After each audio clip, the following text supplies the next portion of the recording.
చేతిలోన పట్టాడు శూలము సాంబయ్య ఆడి శివ తాండము చేతిలోన పట్టాడు శూలము సాంబయ్య ఆడి శివ తాండము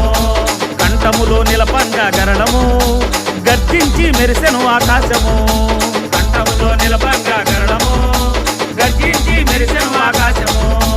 నాగేంద్రహారాయ త్రిలోచనాయ భస్మాంగరాగాయ మహేశ్వరాయ నాగేంద్రహారాయ త్రిలోచనాయ భస్మాంగరాగాయ మహేశ్వరాయ నిత్యాయ శుద్ధాయ దిగంబరాయ తస్మై నకారాయ నమః శివాయ నిత్యాయ శుద్ధాయ దిగంబరాయ తస్మై నకారాయ నమః శివాయ